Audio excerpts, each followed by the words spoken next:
ஜோதா பேகம் வந்து கொண்டிருக்கிறார். அண்ணி வருகிறார்கள். இது எங்கேயாவது சென்று மறைத்து வை. செல்.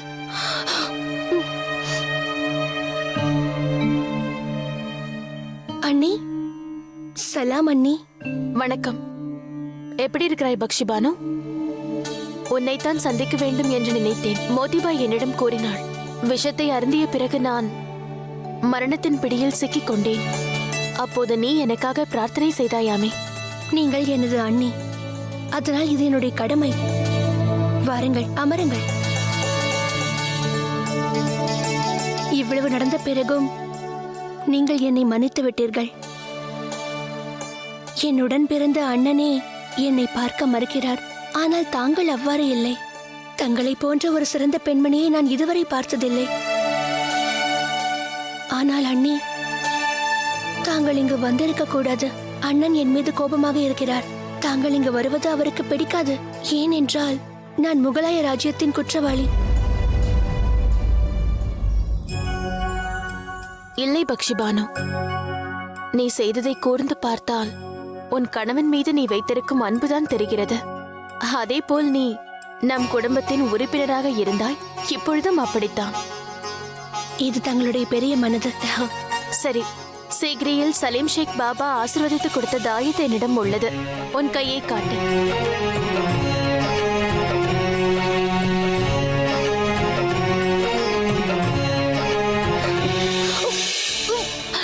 என்னாயிற்று பக்ஷி பானு? உனக்கு என்ன ஆயிற்று? நான் மருத்துவரை அழைக்கட்டுமா? வேண்டாம் அண்ணி, எனக்கு ஒன்றும் இல்லை. நான் நன்றாகத்தான் இருக்கிறேன். எதற்காக வைத்தியரை அழைக்க வேண்டும்?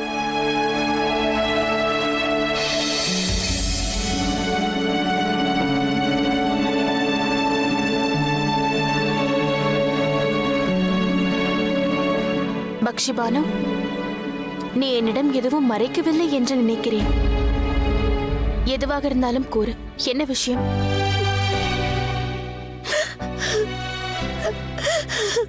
பக்ஷி பானு, தயவு செய்து என்ன நடந்தது என்று கூறு. நான் நான் நான் தாயாக போகிறேன் அண்ணி.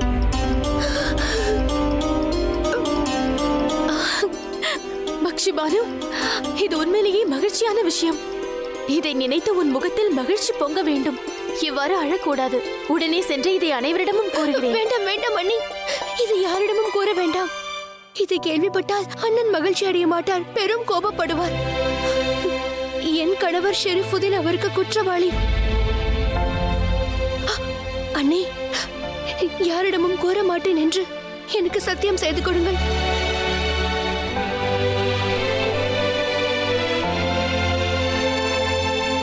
நான் என்ன செய்தால் உன்னுடைய மனதுக்கு அமைதி கிடைக்குமோ அதையே நான் செய்கிறேன்.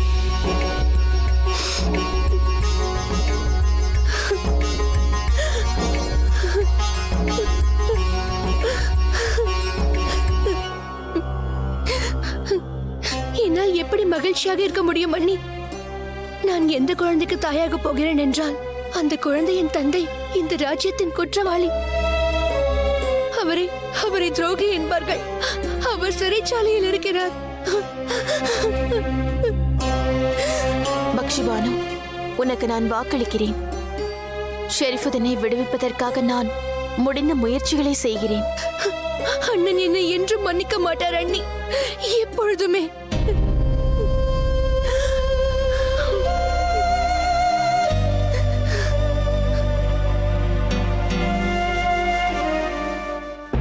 ஷெகன்ஷா, நிர்வாகம் நன்றாகவே சென்று கொண்டிருக்கிறது. ஆனால் சில பிரச்சனைகளும் இதற்கிடையில் எழுந்துள்ளது. மேவாடிலிருந்து வந்த செய்தி மகிழ்ச்சிகரமாக இல்லை. ராஜபுத்திரர்கள் அவர்களுடைய நண்பர்களோடு கைகோர்த்து நம்மீது போர் தொடுக்க முயற்சித்திருக்கிறார்களாம்.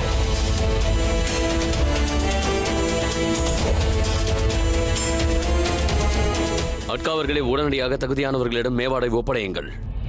அத்தோடு நகரத்தின் பாதுகாப்புகளை பார்த்தால் சங்கடமாக இருக்கிறது. அந்த அபு மாலி சிறைச்சாலையிலிருந்து தப்பி ஓடியதை பார்த்தால் மற்ற இடங்களிலும் எனக்கு சந்தேகம் எழுகிறது.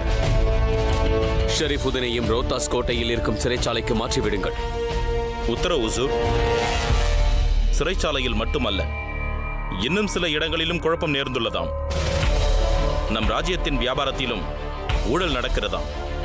உலோக வியாபாரத்திலும் குறிப்பாக இரும்பு வியாபாரத்தில் கடந்த 6 மாதங்களாக ஊழல் நடந்துள்ளதாம். குதிரைகள் நல மருத்துவர் இதை என்னிடம் கூறினார். குதிரைகள் வாங்கிய வியாபாரத்தில் பெரும் ஊழல் நடந்துள்ளதாம். பட்டறை சாலைகளுக்காக 100 வண்டி உலோகம் வாங்கப்பட்டது. அதில் 20 வண்டி உலோகம் காணாமல் போய்விட்டது. அதை பற்றி தகவலே இல்லை.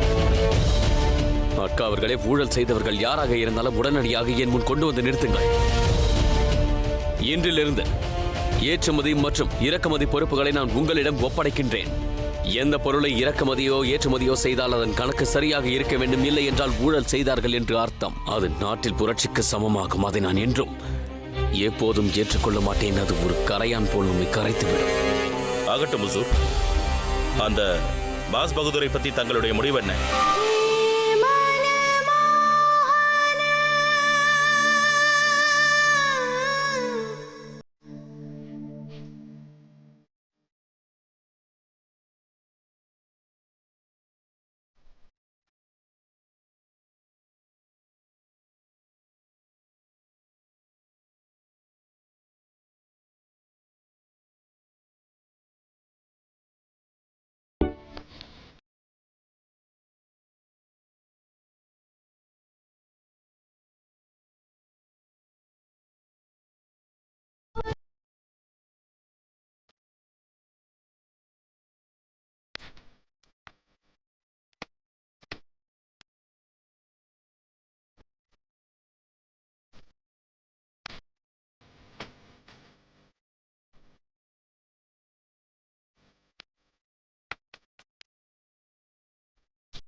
மோதி,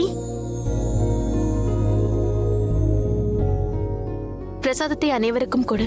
ஜோதா பேகம், எனக்கும் ஏதாவது பிரசாதம் கிடைக்குமா?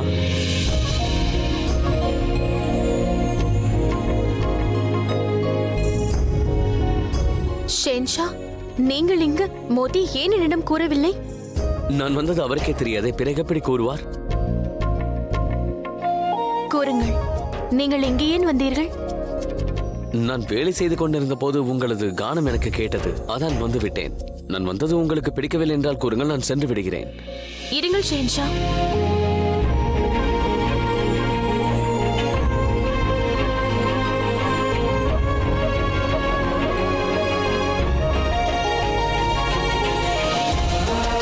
மன்னித்து விடுங்கள், உங்கள் கையை பிடித்து விட்டேன்.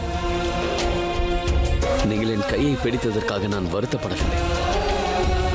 என் கையை விட்டதற்காகத்தான் நான் வருத்தப்படுகிறேன்.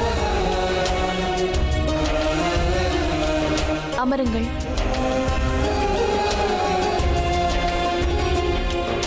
நாம் இருவரும் சென்ற அந்த நீண்ட பயணம் நன்றாக இருந்ததல்லவா ஜோதா பேகம்? அந்த யாத்திரையை என்னால மறக்க முடியவில்லை ஷேன்ஷா. அதில் உங்களுக்கு பிடித்தது எது?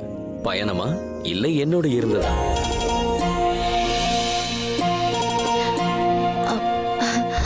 இது என்ன கேள்வி? யாத்திரையில் உங்களோடு தானே இருந்தேன். இது ஒன்றும் கடினமான கேள்வி இல்லையே. நீங்கள் ஏன் பேச்சை மாற்றுகிறீர்கள்? சரி, பதிலை கூறுங்கள்.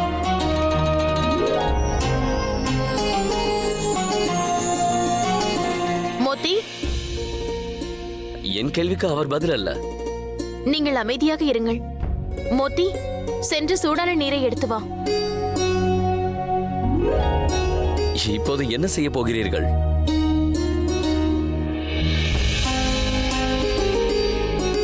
நீங்கள் வேண்டிக் கொண்டது எனக்காக. அவ்வளவு தூரம் பிரயாணமும் செய்தீர்கள்.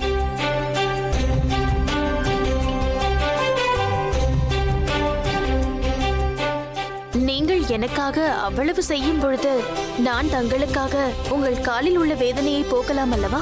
இது என்ன நியாயம்? கணவன் மட்டும் மனைவியின் பாதங்களை தொடக்கூடாது, ஆனால் மனைவி மட்டும் கணவனின் பாதங்களை தொடுவது நியாயமாகுமா?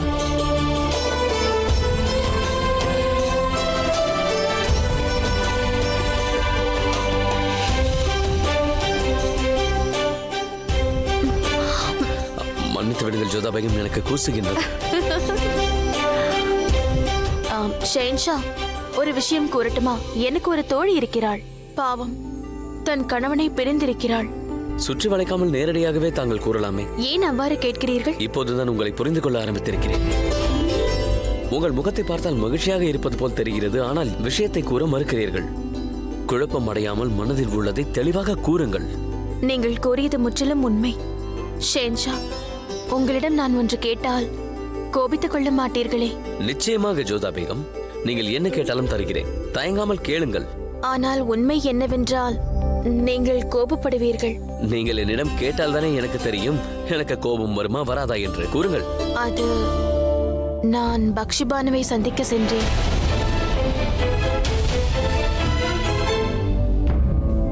ஜோதா பேகம், தங்களுக்கே தெரியும் அல்லவா, பக்ஷிபானு முகலாய ராஜ்யத்தின் குற்றவாளி. அது நான் சலீம் ஷேக் பாபாவின் பிரசாதத்தை தருவதற்காக சென்றேன். அப்பொழுது உங்கள் தங்கை மனம் விட்டு என்னிடம் மன்னிப்பு கேட்டாள். அவளை சந்தித்து தாங்கள் தவறு செய்து விட்டீர்கள் ஜோதா பேகம். ஷெஹன்ஷா, பக்ஷிபானு கர்ப்பமாக இருக்கிறாள். அவள் தாயாக போகிறாள். என நான் தாய்மாமனாக போகிறேனா?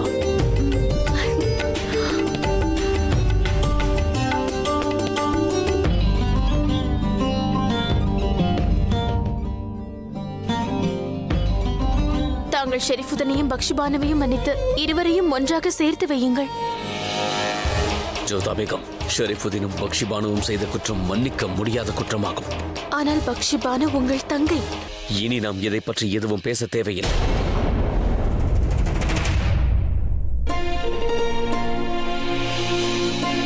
ஒரு கணம் தங்களுக்கு இதயத்தில் அவ்வளவு அன்பு வருகிறது, அடுத்த கணமே எரிமலையாக வெடிக்கிறீர்கள்.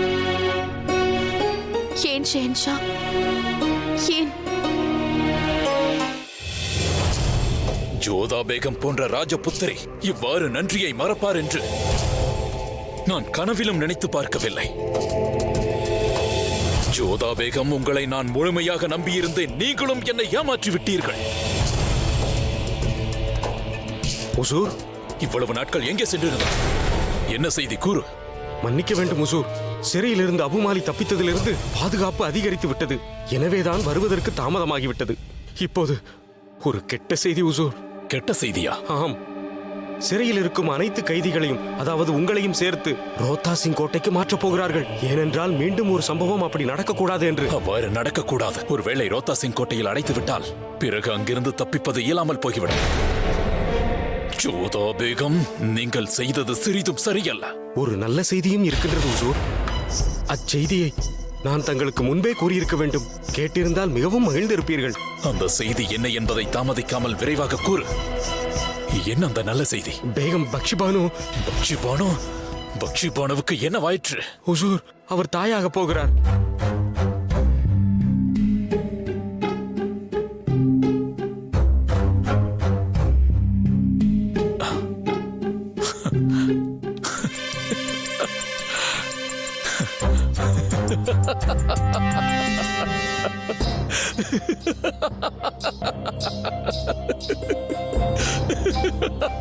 என்ன வாயிற்று? ஒரு பெண் ஒருவனை மனதார காதலிக்கும் போது அவனுடைய கெட்ட காலமும் மோசமான சூழ்நிலையும் அகன்று அவன் மிகவும் அதிர்ஷ்டக்காரனாகின்றான். தாங்கள் கூறுவது புரியவில்லையே.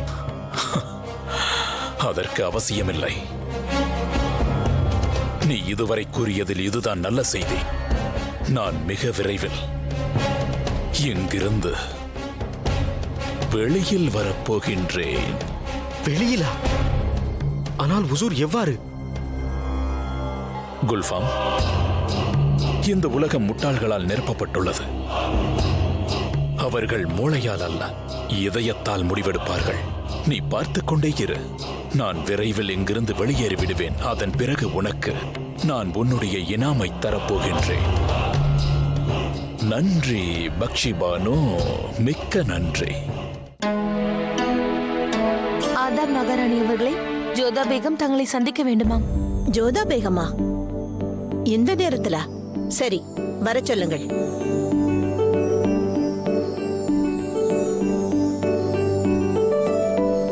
வணக்கம் அத்தை. நன்றாக இரம்மா. என்னை மன்னித்து விடுங்கள். இது தாங்கள் ஓய்வெடுக்கும் நேரம் அல்லவா? நான் பிறகு வருகிறேன். இல்லை ஜோதா, நீ இந்த நேரத்தில் வந்திருக்கிறாய் என்றால் முக்கியமான விஷயமாகத்தான் இருக்கும். அமர் ஜோதா.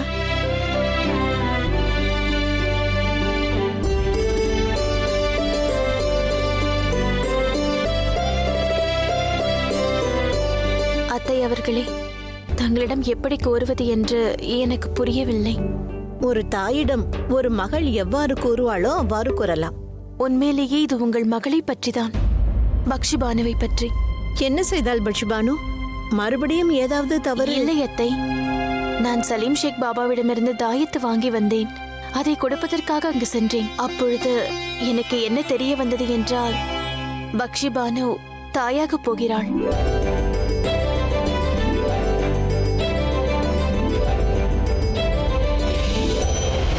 மகள் என்றால் ஜோதாவை போல இருக்க வேண்டும். ஜலால் உனக்காக என்னவெல்லாம் செய்திருக்கிறான். ஆனால் நீயோ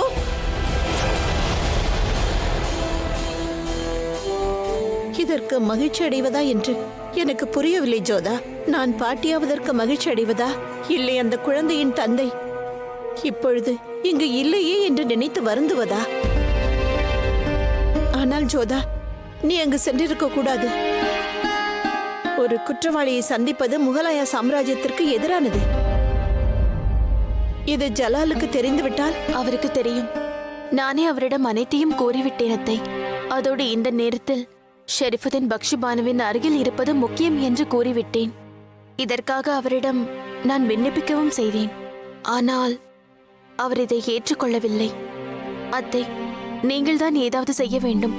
ஷேன்ஷாவிற்கு புரிய வைக்க வேண்டும். அவர் பக்ஷிபானுவை மன்னிக்க வேண்டும். இல்லை ஜோதா, எனக்கு ஜலாலை பற்றி நன்றாக தெரியும்.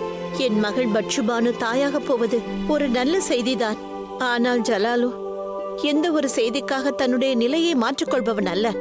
ஷர்ஃபுதீன் ஒரு புரட்சிக்காரன். புரட்சியை ஜலால் எளிதில் ஏற்றுக்கொள்பவன் அல்ல, மன்னிக்கவும் மாட்டான்.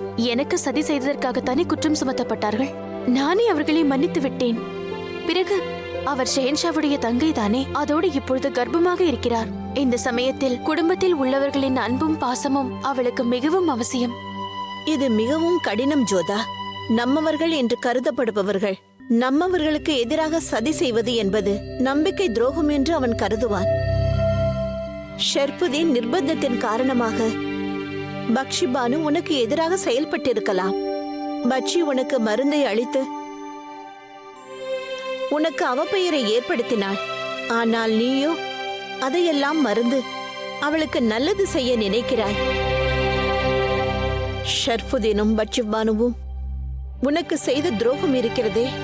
உனது மானும் மரியாதையோடு அவர்கள் விளையாட நினைத்தார்கள். நீ ஒரு நடத்தை கெட்டவள் என்று அனைவருக்கு முன்பாக நிரூபிக்க நினைத்தார்கள். அதற்காக ஜலால் மட்டுமல்ல, நான் கூட அவர்களை மன்னிக்க மாட்டேன். பக்ஷிபானு செய்த அனைத்தும் தவறான செயல்தான். நீங்கள் இப்பொழுது கூறிக்கொண்டிருப்பதும் மறுக்க முடியாத உண்மைதான். இருப்பினும் இப்பொழுது கேள்வி நம் குடும்பத்தின் ஒற்றுமையை பற்றியதுதான். அதோடு பக்ஷிபானுவை என் நாத்தனாராக அல்ல, என் தங்கையாக பார்க்கிறேன் அத்தை. அதனால் என்னை மன்னித்து விடுங்கள். நீங்களும் ஷெஹன்ஷாவும் பக்ஷிபானுவிற்கு எதிராக இருந்தாலும் இந்த சமயத்தில் நான் அவரை விட்டு தள்ளி இருக்க மாட்டேன். அதோடு குற்றவாளியை தண்டிப்பது மூலம் திருத்த முடியாது. குற்றம் செய்தவர் மாறுகிறார். கருணையின் காரணமாக பக்ஷிபானுவின் முகத்தை பார்த்தாலே அவள் வருந்துவது தெரிகிறது. அது மட்டுமல்லாமல் தேவையை விட அதிகமாக தண்டித்து விட்டால் நாமல்லவா குற்றவாளியாக விடுவோம் அத்தை. ஷெஹன்ஷாவின் தனிமையை போக்க வேண்டும் என்று எவ்வளவு கவலைப்பட்டுக் கொண்டிருந்தீர்கள். தாங்களே யோசியுங்கள், பக்ஷிபானு எவ்வளவு தனிமைப்படுத்தப்பட்டாள் என்று. அவளுக்கு துணையாக நிற்க ஒருவர் கூட இல்லை. எனக்கு எதுவும் தெரியாது அத்தை. நீங்கள் தான் ஏதாவது செய்ய வேண்டும். ஷெஹன்ஷாவிற்கு புரிய வைத்து அவர் பக்ஷிபானுவை மன்னிக்க வேண்டும்.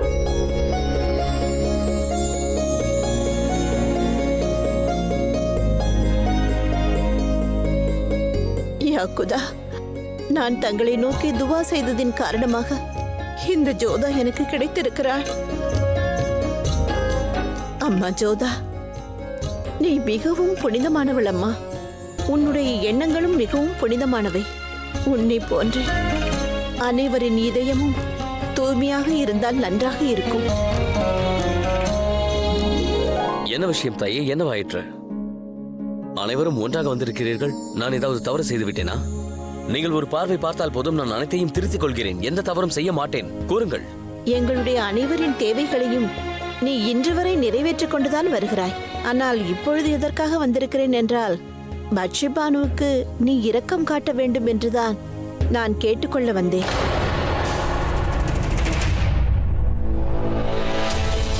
இங்கு பாருங்கள் தாயே, நீங்கள் எதை கூறினாலும் நான் மறுக்க மாட்டேன். ஆனால் நான் அவளை மன்னிக்க வேண்டும் என்றால் நீங்கள் என்னை மன்னிக்க வேண்டும். ஏனென்றால் நான் நம்பிக்கை துரோகியை மன்னிப்பதே இல்லை. அதுவும் என் வேகத்திற்கு அவப்பெயர் ஏற்படுத்தியவளை மன்னிக்க மாட்டேன்.